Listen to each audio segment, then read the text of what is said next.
Before we can dive into the myth of the wild hunt, we must first lay the groundwork, that is the veneration and demonization of the dead, to understand it properly in context. One key feature that most tribal, indigenous and ancient cultures share, distinguishing them from contemporary Western culture, is an active relationship with the ancestors and the dead.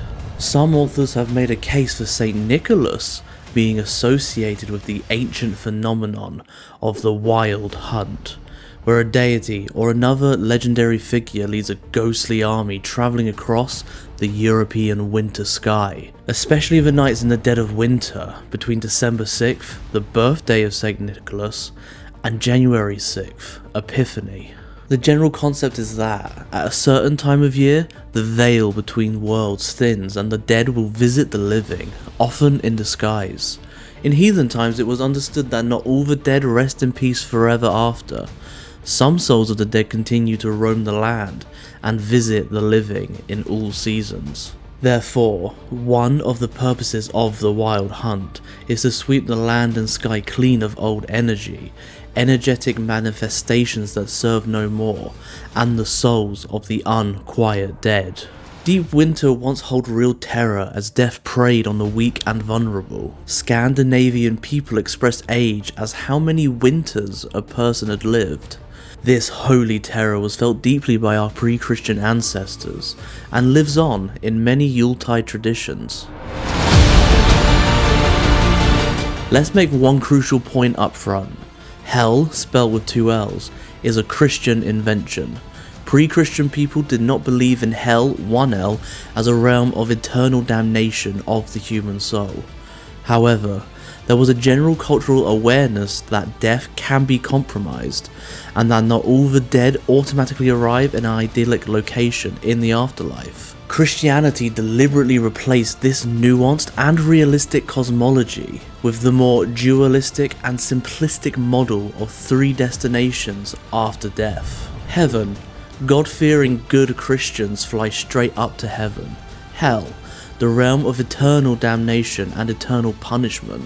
Purgatory, an intermediate state after physical death dedicated to purification. But some orientations within Christianity, such as Protestantism, deny that this realm exists. Purgatory was invented in the 12th century. It was not included in the original teachings of Christ, as the kingdom of heaven was. What did exist long before the birth of Christ was the belief in a period of purification after death, and that saying prayers, which became the prayer cycle called the Office of the Dead in Church, supports this important process. Germanic tribes knew an underworld called Hell, the domain of the goddess Hel. Wells were seen as access points to this realm. Frigg's domain, for example, is called Fensalir, the Hall in the Marshes. The Church Fathers actively projected Christian overlays on the more ancient customs they could not stomp out, onto Hell as a watery realm of beyond death and rebirth, domain of both the deceased and those waiting to be born. The Christian dogma of hell as a fearsome realm of punishment was projected. To state the obvious, literacy rates were low. Few people had access to books before the invention of the printing press. Even if they could read, there was no law requiring children to attend school. The internet would not be invented for many centuries to come.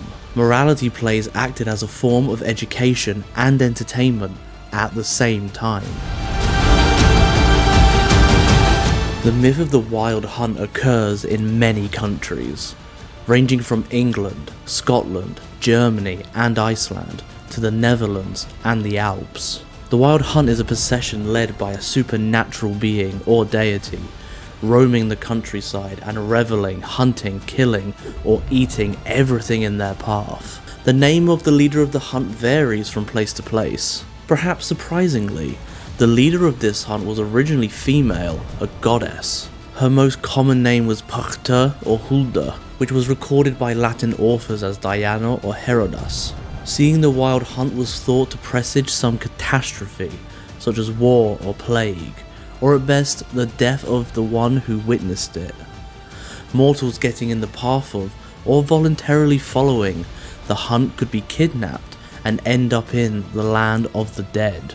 One girl who saw Wild Edric's ride was warned by her father to put her apron over her head to avoid the sight. Others believed that people's spirits could be pulled away during their sleep to join the cavalcade. It has argued that St. Nicholas festivities are the ritual counterpart to the Wild Hunt. There are many regional variations in the name of the leader, ranging from Odin Vudun to Hern the Hunter, or Thrau Holia Bursta. The otherworld hunters are said to be the dead, elves. In the northern tradition, elves are associated with the male dead ancestors, or even fairies. In the original meaning of the word fae, inhabitants of supernatural realms. In 1673, Johannes Schäffner, in his famous book Laponia, recounts stories by Sumer people about the Wild Hunt.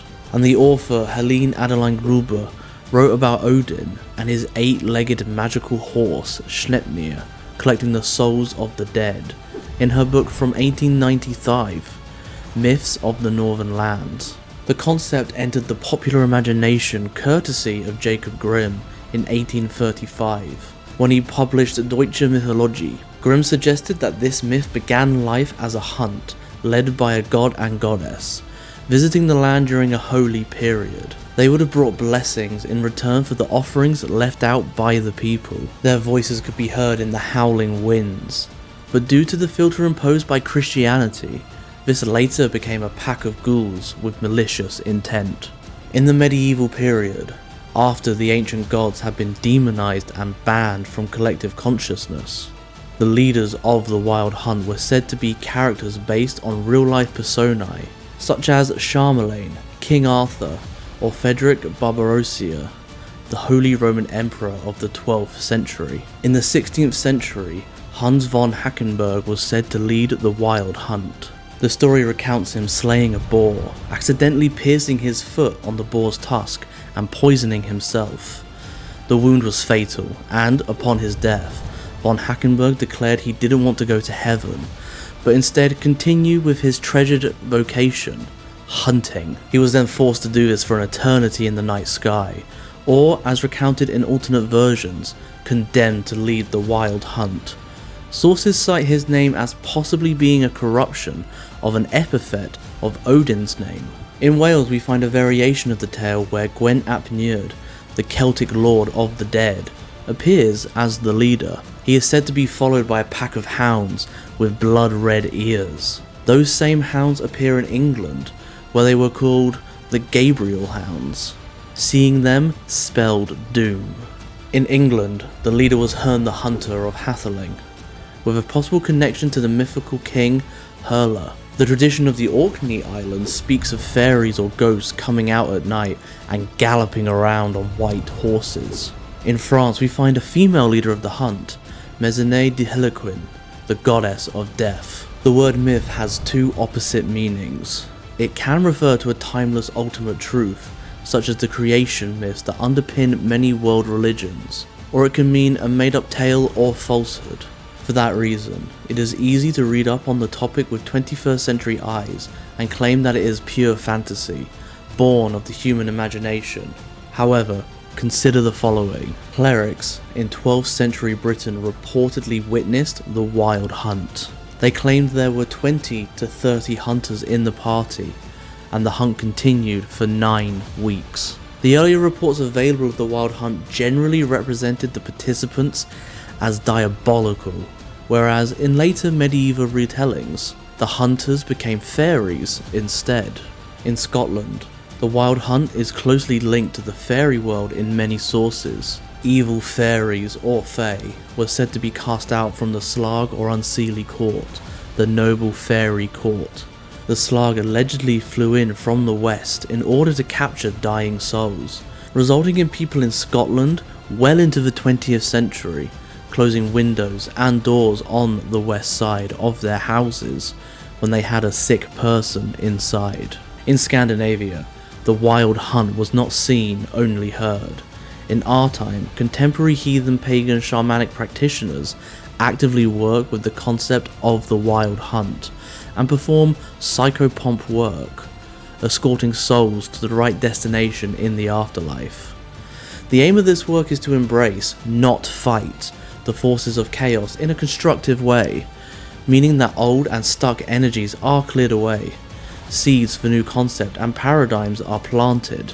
This is magical power in a very real sense. It must be married to the principle of right action. We must use it well on behalf of our community, not for our personal gain or egoic desires.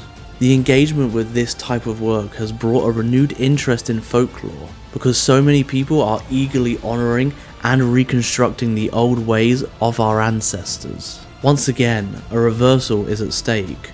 The reversal of the sixth extinction, the accelerated loss of species, the pillaging of our planet. I am confident that Mother Earth will survive. It certainly remains to be seen if the human race will. Christianity teaches about original sin and the need for redemption. Norse mythology teaches that there are several realms where dead people go. Odin's Hall, Valhalla for the warriors. The heroic dead. Thrage's Hall in Sesnunia, located in Folgundia. Or Hell, also known as Helmheim. Hell is visualized as situated in the north, the direction of death and winter, and is by no means a realm of punishment. The goddess Hel receives her guests well. Some authors distinguish between a male or female leader of the wild hunt. The origin of a female leader is Mediterranean, as the ancient Greek goddess Hecate had a ghostly army. She was called the Queen of the Witches and Witchcraft, and also the Queen of the Ghosts. Together with her sisters Artemis and Diana, she was the godmother of witches. The first full description of a procession of ghosts was written in Paris about a night in January 1092. The priest Wacklin was coming back from visiting a sick person, saw a swarm led by an enormous warrior swinging a mighty club in his hand. The shapes that followed wept and moaned over their sins. Then came a horde of corpse bearers with coffins on their shoulders. The priest counted some 50 coffins. Then women on horseback, seated on saddles with glowing nails stuck into them.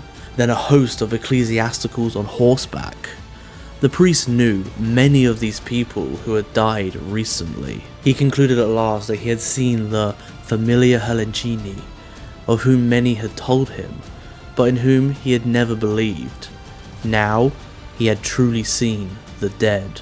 We have accounts of the wild hunt from the southernmost and easternmost provinces in the Low Countries, Babarant, Gelderland and Limburg. In Gelderland we find a hunter who was doomed to hunt forever, as a punishment for hunting on Sunday, the holy day of rest. He is said to be out hunting in spring especially. In Noord-Brabant, the hunter is called Wild de Jagerdurk, or Dirk met die Beer, Dirk with the boar. He was a farmer who lost all his animals to the animal plague, which enraged him enough to point his rifle at the heavens to shoot God. This sealed his fate. In Limburg we find stories of a ghostly army near the Mukeheide. Even Saint Hubert and Saint Martin were said to lead the wild hunt. This is most remarkable, as the named leader is Ruplet. This is the name of Saint Nicholas's helper in Germany. In Twente we find the wild hunt of Tupis at the winter solstice, rushing down the Hackenberg. Folklore written down in Germany and Switzerland states that the more ferociously the wild hunt rages, the more fertile the land covered will be.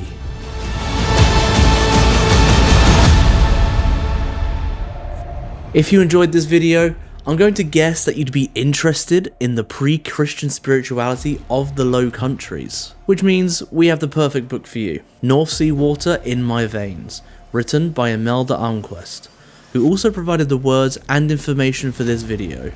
It's available right now from Moonbooks. Thank you so much for watching. A special thanks to our members. You can also become a member if you want to support us further. Please do subscribe for weekly content, ring the bell, and we'll see you next time.